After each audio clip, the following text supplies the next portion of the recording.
Bonjour à tous, nous allons voir comment accéder à la fonction partie entière dans Python. Alors d'abord, vous avez un risque d'erreur qui est très important, c'est de penser à tort que la fonction partie entière est donnée par la commande integer, int, dans Python. Ça ne fonctionne pas. Je vous rappelle que très rapidement que la fonction partie entière en mathématiques, la fonction partie entière, elle est définie sur grand R, que prendre la partie entière d'un entier relatif, ça n'a pas d'effet, ça donne cet entier relatif-là. Exemple, partie entière de 5, c'est 5, partie entière de moins 3, c'est moins 3. Par contre, prendre la partie entière d'un nombre qui n'est pas un entier relatif, cela donnera l'entier relatif immédiatement inférieur.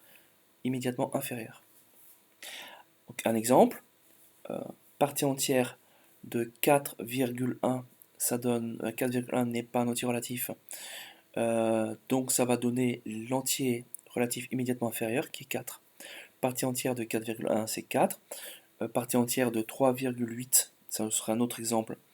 3,8 n'est pas un entier relatif, donc sa partie entière à 3,8 c'est l'entier immédiatement inférieur à 3,8, c'est-à-dire l'entier relatif, c'est-à-dire 3. Si maintenant on travaille avec des nombres négatifs, partie entière de moins 1,8, cela va vous donner l'entier immédiatement inférieur à moins 1,8, donc moins 2. Et puis un dernier exemple, partie entière de moins 3,1, ça va vous donner l'entier relatif immédiatement inférieur à moins 3,1, c'est-à-dire moins 4. Alors, c'est pas du tout ce qui va se passer avec la fonction integer. Donc là, je suis dans le shell. Alors en français, ça s'appelle la console. Integer de moins 3.2, on peut faire un petit test, on va avoir de mauvaises surprises. Ça donne moins 3, et nous on s'attendait à ce que cela donne moins 4, la partie entière mathématiquement parlant. La partie entière de moins 3,2, c'est moins 4, c'est pas moins 3. Manifestement, il y a une distinction entre la fonction integer et la fonction partie entière. Alors, pour avoir accès à la fonction partie entière, elle existe dans Python. Je vais volontairement faire une petite erreur pour que vous la mémorisiez, que vous n'ayez pas de mauvaises surprises ensuite. C'est le même nom de commande floor, F-L-O-O-R, que dans GeoGebra. Donc F-L-O-O-R entre parenthèses, et je vous rappelle que probablement il va y avoir une petite erreur.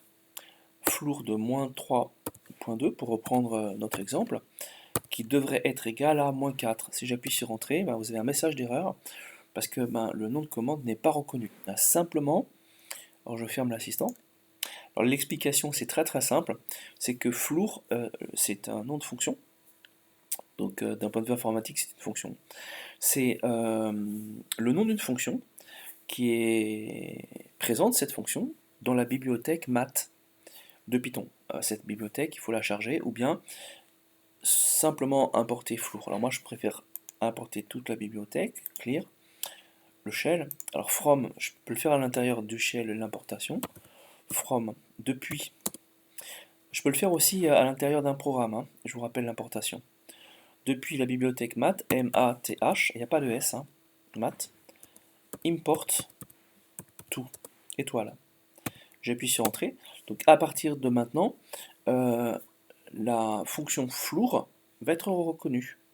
Ce que je dis, je le prouve. Floor, F-L-O-O-R, entre parenthèses de moins 3.2, donc moins 3,2 qui, en langage informatique, moins 3,2. Nous, on s'attend, parce que mathématiquement, la partie entière de moins 3,2, c'est moins 4. Si j'appuie sur Entrée, c'est moins 4. Alors, vous pourrez faire d'autres tests. Floor, on va faire d'autres tests pour s'amuser, pour se convaincre. Floor de 7, ça donne bien 7. Floor de moins 8, ça fait bien moins 8, etc., etc., etc. Je vous dis à très bientôt.